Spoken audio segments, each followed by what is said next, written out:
c'est 10% pour 100%. Clair et personnel. Ça sonnait juste. Jérémy était doué, et même surdoué pour la vie. Quant aux parents, mon opinion était faite. Il était passé par le feu et n'avait qu'une seule ambition pour leurs 3 enfants, les rendre heureux. De retour à Paris, j'avais le vif désir de tout remettre à plat et de faire ce livre. C'était une envie, un besoin, une nécessité. Parce que Jérémy a, au monde désabusé, un message d'amour à délivrer, propre à l'éclairer de sa pureté d'enfant et peut-être changer la vie de beaucoup aussi par son courage face à la maladie et aux handicaps. Ça, c'est sûr, par contre, qu'il est parti avec plus de strikes d'envie que moi, mettons. Là. Moi, Ouais, étant roux ou d'autres, là, mais ça se compare pas avec je vois la situation. Écoute, ça va d'abord un petit peu. Hein, on y va avec de l'empathie tout d'un coup. Ben oui, c'est on quand va même découvrir Jérémy. Oui, courage comme dans un film de chien. J'aime beaucoup comment tu penses, Éric Bélanger, qui est notre VJ ce soir. Avant d'aller parler avec Thierry Havard, on peut adresser le reste de la soirée. Vous voyez en bas à droite, il y a la tronche de notre bouncer Gabriel Lantier, qui est aussi un bénévole qui nous aide depuis de nombreuses années. C'est lui qui gère l'upload de clips sur la page Facebook de douteux.org, qui s'appelle tout simplement Douteux, la page Facebook. Et Éric Bélanger, que vous connaissez comme étant, comment je pourrais dire, Barbie's Resto Bar Grill. C'est le gars qui c'est ça, qui Barbie's Resto Bar Grill. C'est Resto Bar Grill égale Bélanger. Genre, donc, merci beaucoup à vous deux de nous avoir monté un set de VJ. Et en fin de soirée, on s'en va vers le Peacemaker. Version française, L'Assassin de l'espace. Un film de 1990 qui a été sélectionné, programmé, c'est le bon mot, par notre bon chum Pascal Grenier, qui m'a aussi envoyé un petit clip pour le présenter. Donc, on a une soirée qui se poursuit passé l'enregistrement de ce podcast. On va aller voir si on a des nouvelles de notre ami Thierry Havard. Thierry. Sinon, toi, Chinook, parle-moi de ta semaine. Là. C'est quoi qui se passe? Je subis tant bien que mal mon congé, là, mes vacances. Ah ouais, hein? Ouais, ça fait déjà quoi, 2 semaines environ? Pauvre brigadier scolaire qui est obligé de dormir le temps qu'il veut. Puis... Ouais, mais il faut que j'essaie de pas trop me lever tard parce que ça gâche les vacances. Garder des habitudes ben oui, toi qui es en plus super actif et tout. Merci Chinook pour ce petit virage. J'espère que tu vas revenir nous voir cette semaine à Douteux. En attendant, je pense qu'on est avec notre bon chum Thierry Havard en ligne. Salut Thierry. Salut Douteux, salut tout le monde. Comment ça va par chez vous? La petite déprime, comme on dit. Ah ouais, hein? Je sais pas si vous êtes aperçu de ça, mais les journées raccourcissent depuis quelques semaines, là. Oui, c'est vrai. L'été est quasiment fini, on pourrait dire. Moi, c'est comme ça que je le perçois. Quand les journées commencent à raccourcir, l'été est fini. L'été est fini. Ouais. Pauvre Thierry. Ça veut-tu dire que quand les journées commencent à rallonger, l'été commence pour toi? L'hiver termine, là. Je le vois comme ça, mais c'est quand même la neige a une présence qui empêche de trop se laisser envahir par cette impression-là. Mais bon, la fin de l'été, c'est pas ce qui me pèse le plus. Je sais pas si... Vous avez des serviettes, sûrement? Oui. Chez vous, pour vous prendre la douche? Oui. Vous vous souvenez peut-être où est-ce que vous les avez achetées, comment vous vous êtes procuré ces serviettes-là? Ça se peut? Pas moi, en tout cas. Des dons, souvent. Des dons, oui. Il y a des anciens colocs qui ont envoyé des affaires. C'était ça, moi aussi. Je m'étais fait donner une serviette. Mais avant-hier, je me suis rendu... Là, j'ai besoin d'une nouvelle serviette, mais je me suis rendu compte que j'habitais dans un désert de serviettes. Il n'y a nulle part où acheter des serviettes à au moins 100 km à la ronde. Et là, je parle des bonnes serviettes, des vraies bonnes serviettes, là, pas de celles de Walmart ou de ces géants. Là. OK. C'est important d'avoir une bonne serviette dans la vie. La seule serviette de bain qui me reste à longtemps, c'était une serviette qui était absorbante d'un côté, rugueuse de l'autre. Elle était comme ça quand on me l'a donnée. Me tromper de côté de la serviette, c'était la pire chose qui pouvait m'arriver pour commencer une journée. Mais progressivement, c'est devenu rugueux des deux bords, ce qui fait que toutes mes journées commencent mal. Ça me prend une nouvelle serviette.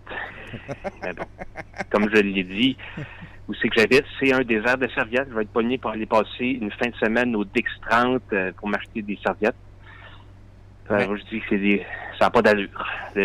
Pauvre Thierry. Je me laisse sécher à l'air libre, au ventilateur. Ça prend 20 minutes pour être Ah. complètement sec, surtout avec l'humidité puis tout ça. Je trouve ça long, puis en tout cas, ça me prend une nouvelle serviette. Toutes les nuits, je me rêve d'une belle grande serviette moelleuse, soyeuse, en microfibre, ultra absorbante.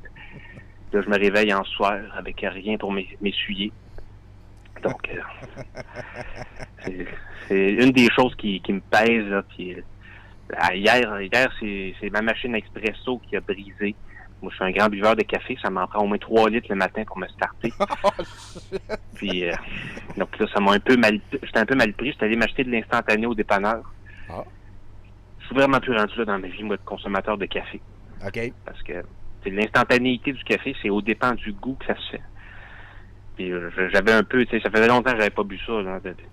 C'est plus de la boîte, c'est de l'eau brune. Là, côté énergétique, t'as pas vraiment la pureté du grain de café qui stimule puis qui fait du bien. Mais en même temps, j'ai déjà été en Roumanie, où même l'instant goûte meilleur que le café Starbucks ici. Quand on a goûté au café d'ailleurs, on se rend compte qu'on est dans un désert de café au Québec. C'est impossible de trouver du bon café, impossible. Fait que désert de serviettes, désert de café, livre Thierry Havard alone, ça précise. Ben, c'est pas tout, Parce que même si l'été est fini, il faut quand même que je me beurre de crème solaire si je veux pouvoir sortir dehors sans recevoir les coups du soleil. Là. Ben oui. Le soleil, il est là avec ses rayons, puis j'ai une peau... je fais plus attention depuis quelques années parce que j'ai appris que ça pouvait mener à des cancers et tout ça. Oui. Fait que ce matin, je me suis beurré de crème solaire. Là. Je me suis dit, je vais sortir dehors à midi. Là. C'est les heures où il faut faire le plus attention. Et là, j'ai eu de la crème solaire dans l'œil droit. J'ai passé la journée à pleurer à cause de ça. À pleurer, là. Comme j'avais pas pleuré depuis les funérailles de mon grand-père. Ah, ça apprécie, hein? Puis t'avais aucune serviette pour t'essuyer non plus? Rien. Ah. Puis il n'y a pas d'alternative à ça à part la crème solaire. Soit je sors pas dehors ou... Ouais. Il fait tellement chaud, on dirait que le Québec c'est en train de devenir un désert. Ah. Ouais. Fait C'est là que je m'en allais. Puis j'aime c'est ça. une conclusion. J'espère que ça va se finir par bien aller. D'habitude, quand je me sens comme ça, déprimé, ça finit par remonter. Je remonte la pente presque organiquement, mais là, pour l'instant, il faut que je traverse ça. Quand j'aurai trouvé une serviette, ça va mieux aller, c'est sûr. Et voilà, brave et fort. Écoute, Thierry, peut-être qu'on peut inviter les gens à aller voir Kevin Bruneur, Jeff Surakoc sur YouTube. Je pense que si tu as plus de likes, ça va peut-être te redonner un petit peu espoir en ce désert. Hein? Ah oui, non, c'est sûr. Il y a des vidéos qui s'en viennent aussi, ça devrait être intéressant. Je suis sur Twitter, j'essaie de partir des hashtags de temps en temps. Ça marche pas, mais s'il y a des gens qui sont sur Twitter, ils peuvent me trouver là-dessus avec mon nom, Kevin Bruneur, effectivement. Et voilà. Écoute, merci bien gros Thierry Havard. C'est tout un merci plaisir à vous de m'accueillir. Ben, c'est tout un plaisir de t'avoir à 70%. Godspeed, mon chum, on reste en contact. Bien sûr, et bonne fin de soirée. Ouais, toi aussi. Bonne chance. Pauvre gars, hein? On le sentait que c'était... Moi, quand il a raconté que la crème solaire dans l'œil, ça lui a fait pleurer, là. Moi, j'ai revu des affaires. J'ai eu un flashback d'un moment donné que ça avait arrivé. Puis là, t'as les mains pleines de ça. Qu'est-ce que tu veux faire? Essuyer avec ta serviette. Ben oui, mais là, lui, il n'avait pas. On va pas y donner parce que nous autres, sont toutes rugueuses, nos serviettes. Pauvre Thierry, ça apprécie. Alors, en outre, la plupart des reportages dont il avait été l'objet, certes intéressants, me laissaient sur ma faim. Bref, il ne pouvait traiter dans le détail ce qui m'avait semblé à moi essentiel, la vie intérieure d'un petit garçon, d'une extraordinaire richesse. Sur Jérémy, on croit tout savoir. Je ne le pense pas. Euphémisme pour dire que je suis sûr que non. Jérémy a un prénom de prophète. Jérémy Gabriel a un nom d'ange. Jérémy Gabriel Lavoie. Grâce au combat acharné de sa mère et de son père de cœur, sans lesquels il serait mort depuis longtemps, a trouvé son chemin par le chant. Il n'est pourtant ni prophète ni ange. Et quand on lui demande s'il est une star, il rit en levant les yeux au ciel. On dit que de la bouche des enfants sort la vérité. C'est souvent faux et souvent, elle n'est jamais que l'écho de la voix des parents. C'est ici pleinement vrai. Et si Jérémie, tout simplement, n'était qu'un enfant, avec sous son écorce un esprit rempli de sagesse, si Jérémie, tout simplement, était pleinement un enfant. OK, on est viré glaçage, là, tranquillement. Ouais, c'est ça. Ouais.